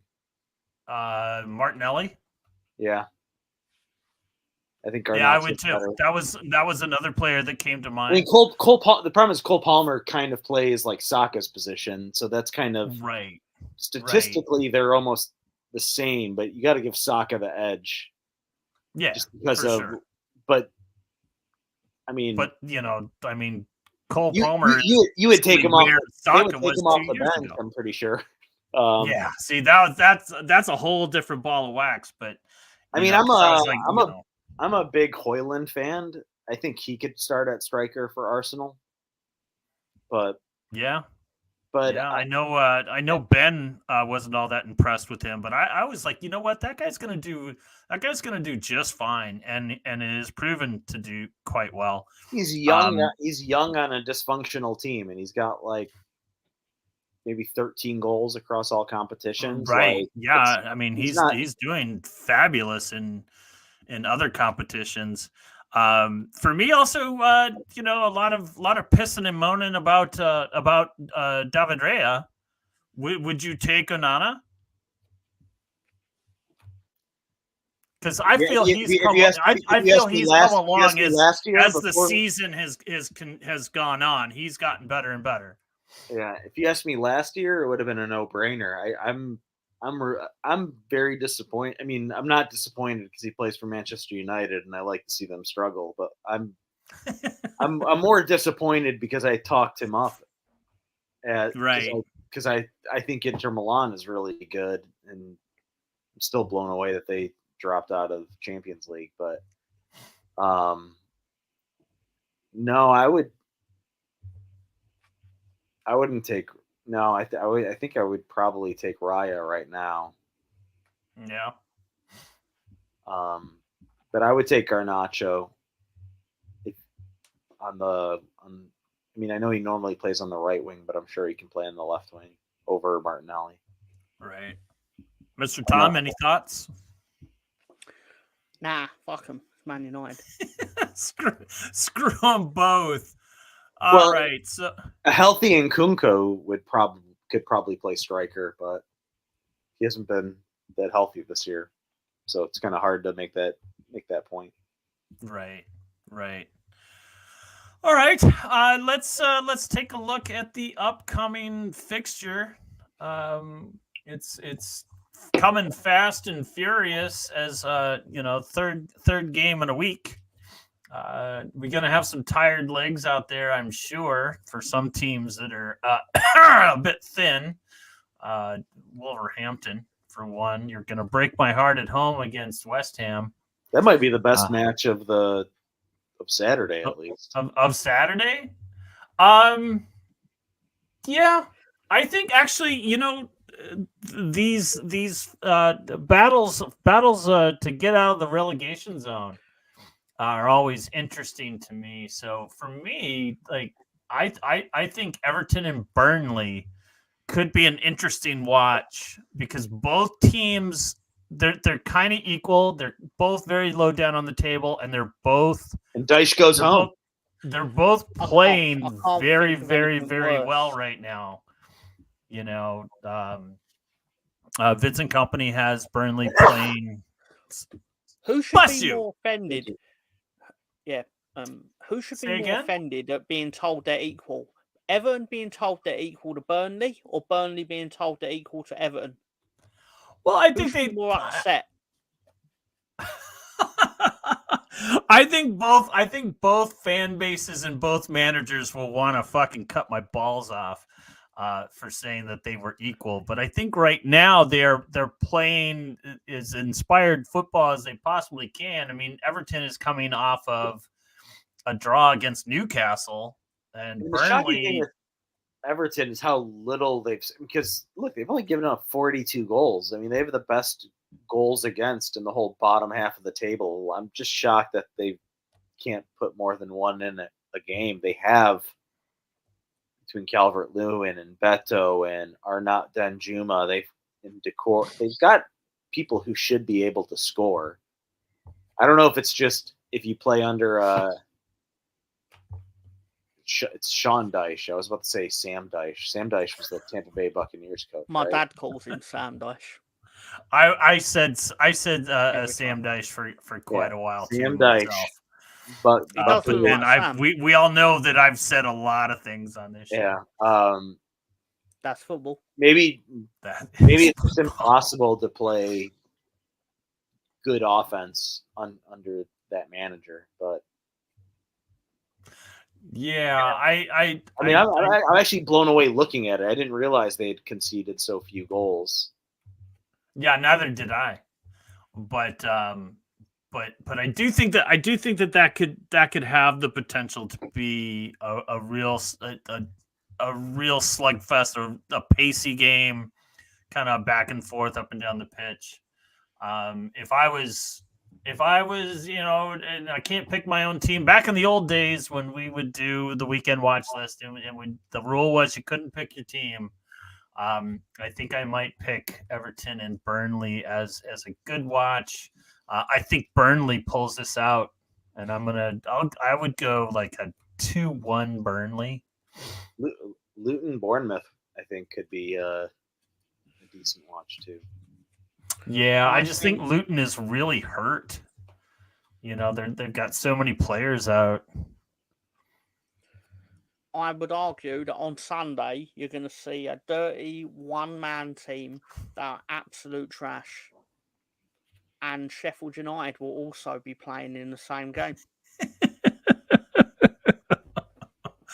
Oh, wow. That's amazing. What? Oh, poor Chelsea. Because, this is the funny thing. Like, doesn't Chelsea have, like, 2 games in hand? They could finish in a European spot. Like, I'm kind of curious. Could Chelsea save their season? They have 2 games in hand on 4th place. If they win the 2 games in hand, that puts them at 49. That would put them ahead behind Villa. That might be a big ask. With what would that make it? 7 games to go. They could finish 6th or 7th. But could Chelsea like sneak into a European spot and kind of save their season and where Pochettino can just thumb his nose at all the naysayers? I'll tell you this about Chelsea. It's fascinating. Chelsea are probably sat there right now wishing that the Premier League meant that they played the other 5 teams of the Big 6 about 20 times a season, because most of their 43 points, I think you're going to find, come against the Big 6. So very, very Wolves-like. Because I think most of our points come from the top. Yep. But yeah, I was kind of looking at the schedule, and I was looking at those 2 games in hand, and I was thinking to myself, I was like, you know what? Chelsea could Chelsea could sneak up on some people, you know. And I know they what. have no business being where they are in the table. No, absolutely, Like, and they didn't have any business doing that last year, and yet here they are. Like, as much as I've been shitting on Poch in like our text streams, like he's a good, like what we saw with him at Tottenham, he's a good coach. Like, they should be able to figure this shit out and get into 6th or 7th place. It's absurd that they're not in 6th or 7th place at the very least. Well, they've just had some weird. So BX, are you saying Chelsea are really good? Because Chelsea ain't shit. Go back to the table. Actually, Everton, only 3 teams have given up fewer goals than Everton, and they're the top 3 teams in the league. Yeah. The problem is that Everton, they can't score, and I think it has a lot to do with the style of football that Sean Dyche plays. I almost said Sam again. I had to stop myself. It has a lot to do with taking Jack Harrison off our hands. Because they are not happy with him, and it fills me with joy. Yeah, I could actually see it probably is like kind of perpetuated by Jack, because he's just like, wait a minute, I didn't sign up for this shit. I didn't sign up for, having points taken away and possibly more points taken away at the end of the season, because I do believe that Everton got those points. I guess is the word rescinded, or they were reinstated for half the points, because I think there's another deduction coming, and it will come at the end of the season when they can't, when the appeal is up, whatever that decision is. But I do believe that Everton is going to be facing another deduction. But I don't know that much.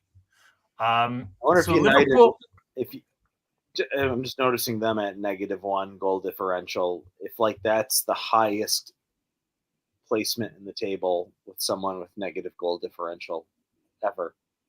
Mm-hmm. So, yeah. That's to Google. Let's find out. Yeah, I have no idea. I was like, actually I'm not including like the Scottish league, where like the 4th place team has a negative goal differential just because of what Rangers and Celtic do to everybody. But like, okay, I have the answer. Norwich lay it on us. Third in 1992-93. Norwich finished 3rd, and they had a goal difference of -4. And they finished 3rd. So they would have gone to would they have gone to the Champions League then, or was it a different structure then? They qualified for the UEFA Cup, which would have been the modern equivalent is Europa League. They beat Bayern Munich. Okay. Norwich beat Bayern Munich, and then lost to Inter Milan. It was a straight knockout tournament. So my question on that is that if they finished 3rd and their goal differential was in the negative, how many goals did they concede that season? Because it would have to be a fairly low number. There's an answer to that. For context, you played 42 games in 1992-90. Until 1995-96, there was 22 teams in the Premier League. So they scored 61 goals, conceded 65 goals. They conceded 65? Yeah, -4. Wow. Ironically, so they just scored a lot rather than had a really killer defense. Yep, team that finished above them, Aston Villa, scored 57, conceded 40. So plus 17. The champions of that season, Manchester United, unfortunately, scored 67, but only conceded 31 in 42 games. But what I think will become apparent is, although the Premier League was bigger, what you probably discovered was it wasn't like there were more good teams. You just had more bottom teams. Sure. Like the dross was more and plentiful, let's just say. Although the magic number you needed to survive in 1993 would have been 49 points. Sorry, 50 points. 49 points in 42 games. That's like, it's pretty impressive. That'd be like 44 points today. I'll give you some more context. Chelsea finished 11th that season, and they were only they finished 11th, but they were 7 points off the bottom three. So I have my favorite weird not Premier League. This is an Italian thing, like a table that I think is really interesting.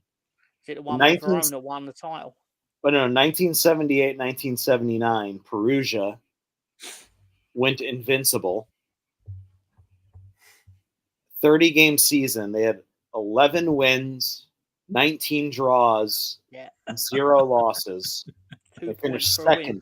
They finished second in the league. They scored 34 goals in 30 games, so barely a goal a game.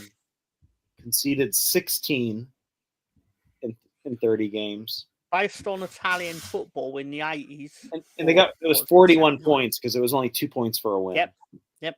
So based on the Italian football back then, they were probably considered a really exciting side within Italy. What do they call it? Catenaccio? Like when they lock it up? Or what is that? Yeah. It's like, yeah, I know what you mean. It's like they're massively defensive. Yeah, that's incredible. Can you imagine going not losing a game but not winning the league? That is crazy, and that is why, like, you know, it kind of baffles me when I learn about these teams that are, like, you know, considered invincibles, because in the States you don't have, with the exception, I guess, of hockey. You don't have ties. You don't have draws. I mean, NFL is very rare. It's very rare in the NFL. You never have it in baseball. You don't have it in basketball. It's just a rare occurrence. And so you don't have it in hockey either. You don't have it in hockey? No. You don't have draws anymore? Perugia got? When did that end? About 15 years ago. Yeah, it's been a while. No shit. Wow, today I learned. How many points did they have? Did you say Perugia? They had 41. It was 2 points for a win, so they won. Yeah. 11, yeah. Because in 1985, Verona got 43 points, won the title, or won Serie A, 15 wins, 2 losses, 13 draws, 43 points. And none of the big teams in Italy finished in the top 2. We'll go back to Scooby-Doo. Scooby D2's comment here. I'm generally considering reporting Mr. Tom for fingering the duck. I can't bring myself to do it. I know it's wrong, but truth be told, I am tempted. So if I'm not, correct me if I'm wrong, Scooby, but you are genuinely considering fingering Mr. Tom for fingering the duck? Is that what I'm reading? I've had worse. I don't know about that. That seems like something for only fans of the duck, only duck fans on that one. So I think we can. All right, I'm removing myself from the internet. That's it. Good night, everybody. Going out on a high note. So I think we can all agree that it's a 3-team race. You know, Villa losing to City, I think that kind of puts them out of the running of winning the league. Everyone, you know, your Arsenal fans, your City fans, your Liverpool fans out there have all kind of said that you know, it's a week by week or game by game thing. Chris, you had said that you don't see anyone winning out. Although it is possible, you mentioned earlier that Liverpool could run out, but if we look at it from I think we have, if we beat United, I think we have the easiest run for the remaining of the season. But each of these teams are, and maybe Arsenal the least, each of these teams are a little bit flawed. I have a hard time seeing them getting 24 out of 24. Right. So I mean, Liverpool is their flaws the fact that they are so injured? I think that it's injuries, and then while they don't concede tons of goals, right? They give up less than one per game. They go down early a lot, and we score enough that's not a problem. But no one, the most clinical player we really have is Jota. Like, we score more because of volume of shots, and occasionally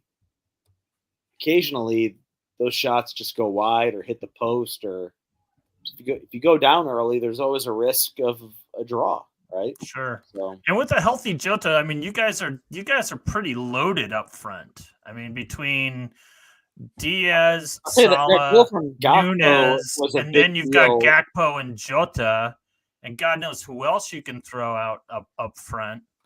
But I always felt that you guys goal is a big deal because people on the internet have been railing on him. I don't know, his goal, the third goal that Liverpool scored. His goal was really fucking awesome to watch. That header, he just came in like a bullet.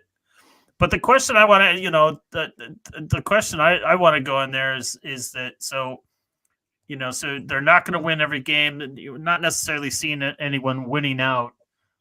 You got Liverpool with they have Man United. Arsenal has Brighton. City has Crystal Palace. Crystal Palace is probably Crystal Palace City is probably the easiest match of the three. Which one of the two can you see an upset? Can you see it against Man United, or can you see it against Brighton? Brighton at home, both teams at home. I'm actually going to go with Palace because I feel like that's a trip game. Like that's a team that has historically played Man City pretty closely. Thanks, Scooby. I don't. I see City as just being far too good, far too focused, and Crystal Palace, they're barely treading water as far as I'm concerned. Scooby, Lolo is in Spain for a wedding. I mean, clearly ours is the toughest match, right? I mean, we rail on United, but I mean, they just beat us in the FA Cup a couple of weeks ago, so right, that's got to be the toughest of them. Yeah, Brighton. I think even if Brighton scores, the defense is not strong enough. Arsenal should be able to score enough on them. Tom, what are your thoughts? I think Man United suck.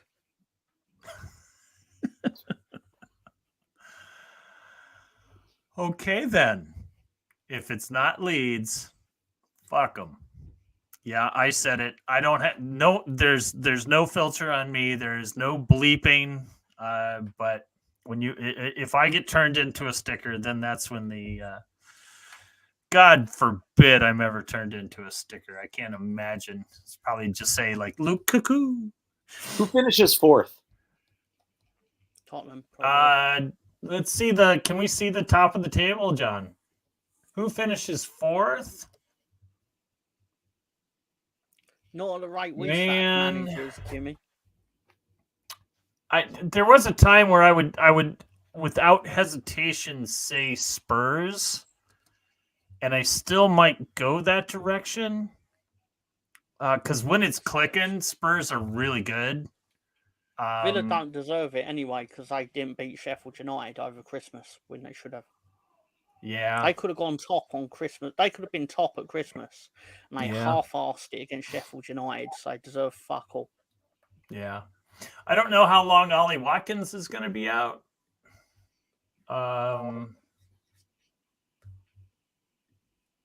They're saying, who do you think is going to win it, Mo Master?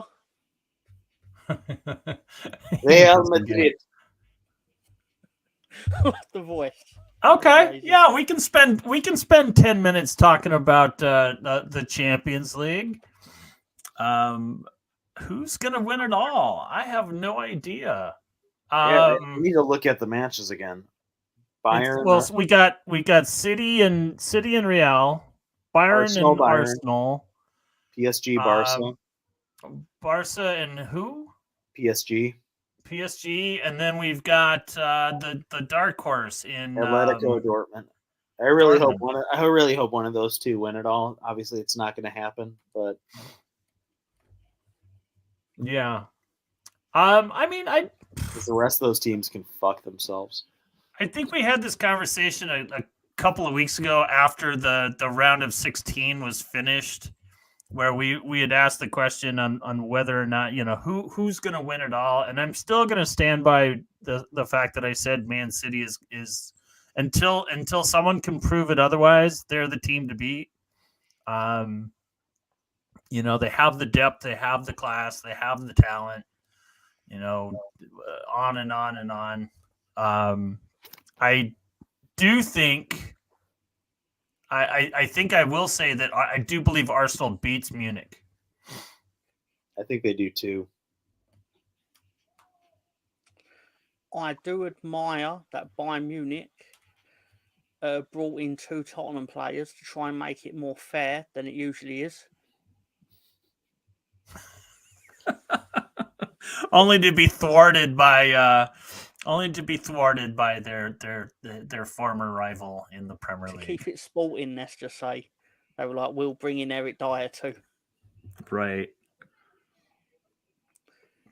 Although, I agree with you, Master. I do think PSG and Barcelona is going to be a very fascinating set, but I think PSG. I think PSG wins this hands down. And they might be if it wasn't for City, I might say PSG in what is supposed to be a rebuilding year will end up being champion. If it wasn't for City, that's where I would put my money is on PSG. My dark horse is Atletico because I think Griezmann's been as good as anyone in the world over the last few years. He's been so good. He has.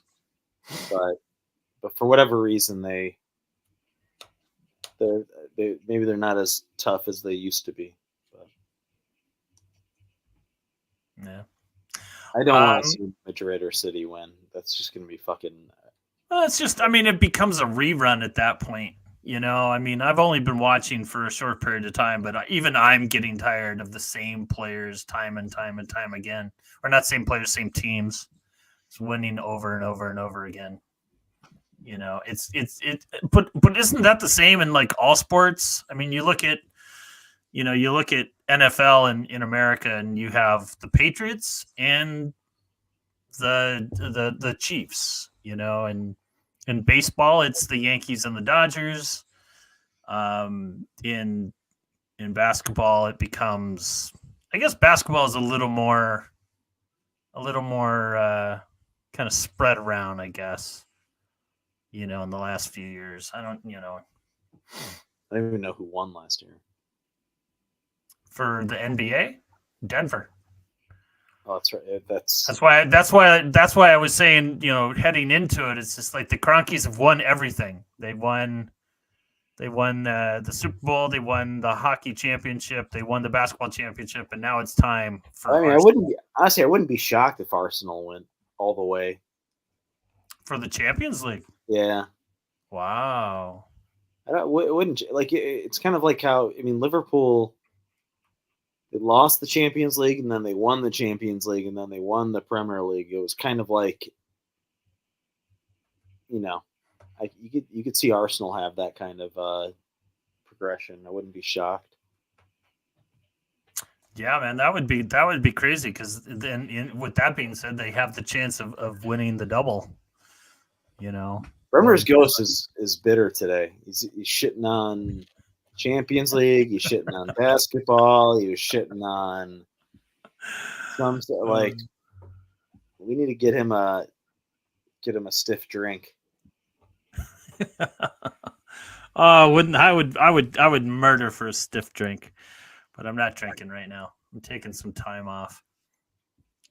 Trying trying to lose some weight, folks. As you've been watching this show over the last few years, I've ballooned up real good. I'm about 220, which is just too goddamn heavy. Is that with 1 foot on the scale? Nope. That's really all I can fit on the scale. As Gary had said earlier, it's like I don't shake buildings, but I do frighten the scale when I walk by. All right, we got to talk leads for Jimmy. Come on, Tom. It's not Leeds, mate. Well, we started off the first half hour was all about Leeds. I know, but I had to put my daughter down. I missed all that shit. Well, Tom, take it away. Tom, 3 minutes of Leeds. Okay. Well, give me a start. Greatest attacking midfielder in Leeds history. Well, I'd argue one of the greatest players we've had in modern football is obviously Rafinha. I still don't know how he played for us. You watch him sometimes, it's like, I can't believe he wore our shirt. I feel like if you go back up, you could probably get him back. I mean, yeah, Jimmy, you say Eddie Gray, but I weren't old enough to have actually watched Eddie Gray. So it'd be to me. Rafinha was a pretty pleasure to watch. Could you get Calvin back? I could see Calvin coming back. No, absolutely not. No, absolutely not. I don't see why we should just take in a broken footballer like we're a retirement home or something. Right. He's not unfixable. No, but he left us to go on to bigger and better things, and he obviously did not achieve that. On a personal note, I admired the fact that he tried to get into, at the time, the greatest club in the world, and he didn't. Like most people wouldn't get into that team. There's no shame in that. Absolutely no shame in that. Problem is that the next club he's played for, it started badly and it feels like a snowball's rolling downhill and it's getting bigger and worse and it's going from worse to worse and he can't get anything right. So why would I take him back in? Yeah. I agree on that. And take it a step further. Chris, I don't think he's physically broken. I think he's mentally broken. Yeah, that's why and I don't think that's to go back into a fixable Leeds because jersey. of what.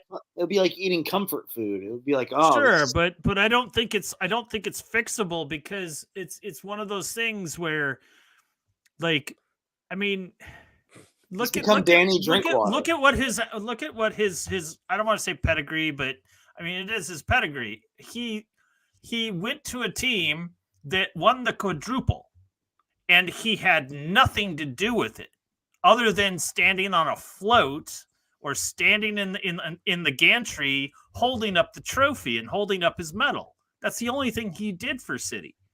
So to have him come back and even try and flex like I'm experienced. I was on a champion team. He's got to go I won the quadruple. Everyone's going to look at him and just go, "Yeah, this guy's full of shit. We're trying to build something here, and you think you've done something." And I think that would create some animosity in the locker room. That to me would be the biggest thing. He left. So Calvin Phillips back to Leeds? No, thank you. He also secured like $50 million of transfer fee for the team as well. Like, sure, which we wasted. That's you wasted. Didn't you waste that on that guy that didn't play a single minute? Wasn't there some guy for Leeds? Probably. Jean Kevin Augustin, who I don't have the facts to hand. He played 48 minutes for Leeds, and we've ended up having to pay the 17 million transfer fee. We've had to pay his contract for 5 years. Or 4 years. Obviously, he'd already had the first year, whatever. It was a disaster. Probably the worst transfer that will ever happen in the Championship. Yet, very few people know it actually happened because it's in the Championship. Right. If it happened in the Premier League, it would be like it'd be on every pub quiz ever. He was a But PSG. saying that- He was a PSG youth, I think, right? He was. Yeah. He absolutely was. He turned up unfit. He got injured. He stayed unfit, and then we gave him away. And then tried to claim that we didn't owe Red Bull Leipzig the money because obviously he was contracted till like June the 30th, and because of COVID, the season finished on like June 8th, Oh, yeah, June yeah, I 20th, remember or this. whatever it was, July 20th. Oh, that's whatever it right. was. Because of all the we had so many weeks that were canceled because teams couldn't field a proper squad and things like that. Very good. All right, Bremner, that was your 5 minutes of Leeds talk to close out the second hour. It is the end of our show, and I'm just going to run down a quick roll call here. Mo Master, Scooby-Doo 2, John Garside, Bronco and VA, all you folks that have joined us in here. I think it's at some point I think I saw BX Gunner, and there was a couple of people I also forget over the last couple of hours. It's been great to be back, Chris and Mr. Tom. Thank you for helping me out in this time of need. Without our Lolo, You did a good job. Who is? You did a good I job. always try to do the Hit best. the one I in the can. middle of the rock. Hurry up. There's a Ranger game on. I'm trying to watch. All right, there's a Ranger game on. So I say thank you, everyone. May all your teams win, with the exception of Man United and Chelsea, and also whoever Wolves are playing, because right now I'm drawing West a blank. Ham. It's this West Ham. Ah, damn it. Italy Jet. Sorry to have said that.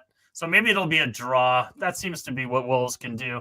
Anyway, thank you very much, everyone. Mr. Director, you know what to do.